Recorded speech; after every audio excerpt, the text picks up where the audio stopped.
Hello everyone, welcome back to again Hungama study में आप सभी का एक बार फिर स्वागत है। जैसा कि आप सभी को पता है, हम लोग पढ़ रहे हैं कंप्यूटर फंडामेंटल और कंप्यूटर फंडामेंटल का सीरीज पढ़ रहे हैं 2023। तो जिसमें से हम लोग 140 क्वेश्चन को पढ़ चुके हैं, जो कि पार्ट 7 तक कंप्लीट हो गया है। तो आज उसका लास्ट पार्ट लेके आए हैं, पार्ट 8, जिसमें 150 क्वेश्चन क्रॉस हो जाएंगे। तो आपको एकदम अच्छे से पढ़ना है और ये सारे क्वेश्चन बहुत ही इंपॉर्टेंट है। और इसके बाद एक इससे भी सुपर सेट लेकर आने वाले हैं फंडामेंटल का। तो आप लोग हंगामा स्टडी पे बने रहिएगा। तो आइए बिना टाइम वेस्ट किए वीडियो कर लेते हैं स्टार्ट। तो आज हम लोग पढ़ने वाले हैं पार्ट 8, मतलब क्वेश्चन कहाँ से स्टार्ट होगा, 141 से। ओके, तो क्वेश्चन 141 से देखेंगे क्या है। क्वेश्चन 141 क्या कह रहा है, ध्यान से पढ़िएगा और समझिएगा।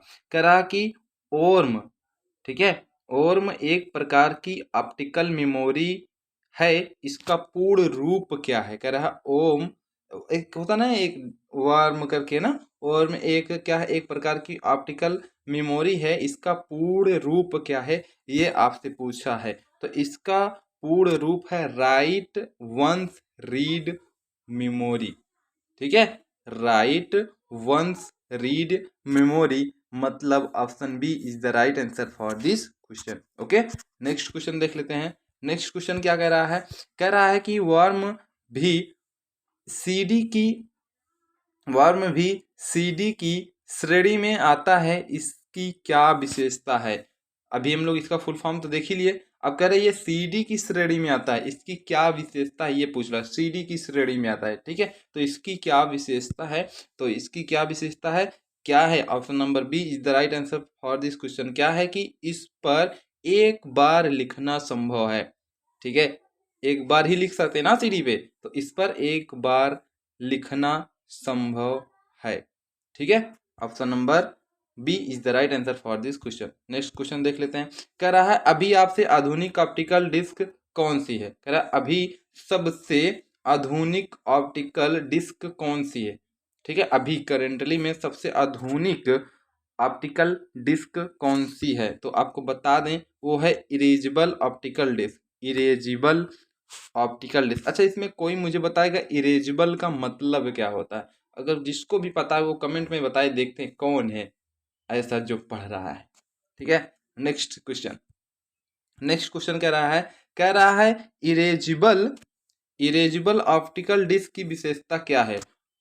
इरेजिबल ऑप्टिकल डिस्क की विशेषता क्या है, ये आपसे पूछ रहा है। तो इसकी विशेषता क्या है मैं आपको बता दूं, इस पर एक बार मिटाकर बार बार लिखना संभव है। यस, इसीलिए तो मैं आपसे पूछा था कि इरेजिबल का मतलब क्या है। इरेजिबल मतलब हम लोग डाटा को लिखकर मिटा सकते हैं, मतलब कि इस पर एक बार मिटाकर बार बार लिखना संभव है। Option number B is the right answer for this question. आपको पता ऐसे माइंड में आ जाना चाहिए ना इरेजिबल क्या है, ऐसा ही कुछ। ठीक है, नेक्स्ट 146। ठीक है, तो यहाँ पे गलती से मिस्टेक हो गई है, 144 के बाद 145 आता है, बट वो उसे हम खा गए हैं। ठीक है, तो एक क्वेश्चन हम खा लिए हैं, उसको जाने दीजिएगा। ठीक है, तो अभी देखिए क्वेश्चन नंबर 146 क्वेश्चन नंबर क्या कह रहा है। कह रहा है कैश मेमोरी क्या है। ये तो मैं बताने वाला नहीं हूँ। क्यों नहीं बताने वाला हूँ, क्योंकि इसके बारे में एकदम अच्छे से बताया हूँ मैं आपको। क्या किया हूँ, बताया हूँ। तो और कैश मेमोरी कौन सी सबसे फास्ट मेमोरी होती है, ये आपको पता है। तो इतना तो मैं आपको बता दिया हूँ। अब देखते हैं इसके दम पर किसके पास हिम्मत है, इतना नॉलेज है कि वो कमेंट में आंसर बता सकता है। और मुझे पता है पढ़ने वाले 1 से 1% बता देंगे, और जो बाहर गए हैं पढ़ने वो तो 101% ही बताएंगे। 101% गारंटी है। ठीक है, नेक्स्ट क्वेश्चन देखते हैं। नेक्स्ट क्वेश्चन क्या है, कह रहा है कैश मेमोरी याददाश्त में बहुत तेज होती है और आकार में क्या होती है। याददाश्त में तो बहुत तेज होती है, आकार में क्या होती है, ये आपसे पूछा है। तो आकार में क्या होती है आपसे ये पूछा है, तो आप बताइए आकार में क्या होती है, छोटी होती है। ठीक है, option number B is the right answer for this question. Okay, next question देख लीजिए। नेक्स्ट क्वेश्चन क्या कह रहा है कि कैश मेमोरी सीपीयू और मेन मेमोरी के बीच किसकी तरह काम करता है। कह रहा है कैश मेमोरी और सीपीयू और मेन मेमोरी के बीच किसकी तरह काम करती है। तो किसकी तरह काम करती है? बफर की तरह। किसकी तरह? बफर की तरह। Option number A is the right answer for this question. ठीक है, नेक्स्ट क्वेश्चन देख लीजिए। नेक्स्ट क्वेश्चन क्या कर रहा है? बस क्या है? ये बहुत ही इम्पोर्टेंट है। ये मतलब अभी आपको यहाँ तो नहीं बताया जाएगा, लेकिन अगर आप आईटी के फील्ड में हैं या आईटी से रिलेटेड कोई चीज़ की तैयारी कर रहे हैं ना, तब इसको आपको पता होना बहुत ज़रूरी है। अच्छा, मुझे आप केवल बस का मतलब बताइए, बस क्या होती है? बस में क्या करती है वो? बस एक मतलब यात्रियों को एक स्थान से कहाँ ले जाती है? दूसरे स्थान पे।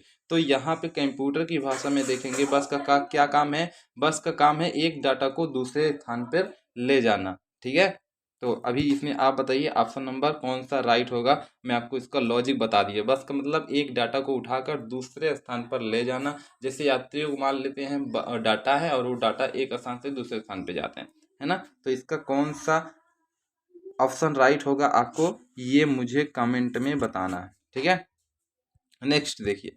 नेक्स्ट क्वेश्चन क्या कर रहा है? प्रोसेसर दूसरे उपकरणों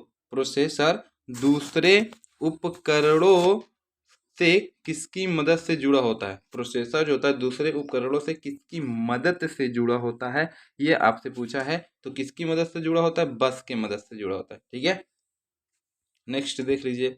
नेक्स्ट क्या है? कह रहा है प्रेषक के डेटा को प्राप्तकर्ता के समझने लायक कोड में कौन बदलता है? तो कोड में कौन बदलता है ये तो सबको ही पता होगा। हाँ, कौन बदलता है? ट्रांसलेटर। ट्रांसलेटर ही है जो कोड को समझने लायक को क्या करता है? बदलता है। अन्यथा हमारे बस की तो बात ना है कि हम लोग कुछ समझ पाए, है ना। नेक्स्ट क्या है? नेक्स्ट क्वेश्चन क्या है? कह रहा है कि डाटा संचारण के रफ्तार मापने की इकाई क्या है? डाटा संचारण के रफ्तार को मापने की इकाई क्या है? तो क्या है? बिट्स पर second. Option number A is the right answer for this question. ठीक है, क्वेश्चन नंबर नेक्स्ट देख लेते हैं। कह रहा है स्विच्ड स्विच्ड लाइन या डायल अप लाइन का उपयोग कौन कर सकता है? ठीक है, स्विच्ड लाइन या डायल अप लाइन का उपयोग कौन कर सकता है? तो कौन कर सकता है भाई? कौन कर सकता है? कोई भी उपभोक्ता कर सकता है। Option number B is the right answer for this question. I hope आपको सारे क्वेश्चन समझ में आ रहे होंगे और पढ़ने वाले को तो पक्का ही समझ में आएगा। ये बहुत ही इंपॉर्टेंट क्वेश्चन है, तो आप लोग अच्छे से इसको पढ़िए। आई थिंक आपको ऐसे ही याद हो जा रहा होगा, तो बस पढ़ते जाइए आप लोग। नेक्स्ट क्वेश्चन क्या है? कह रहा है उपकरणों के बीच सिग्नल प्रेषण और प्राप्ति की अदला बदली के लिए तय किए गए दिशा निर्देश क्या कहलाते हैं? तो क्या कहलाते हैं भाई? क्या कहते हैं? Communication protocol. ठीक से, option number B is the right answer for this question. और ये लास्ट क्वेश्चन है आपके लिए, आप लोग पढ़िए और इसका आंसर मुझे कमेंट में दीजिए, देखते हैं किसका सही होता है। तो wish you well and keep growing. मिलते हैं नेक्स्ट वीडियो में, और ऐसे ही अपनी नॉलेज को बढ़ाइए। और हम लोग बहुत जल्दी न्यू सीरीज लेके आने वाले हैं और हंगामा मचाने वाले हैं।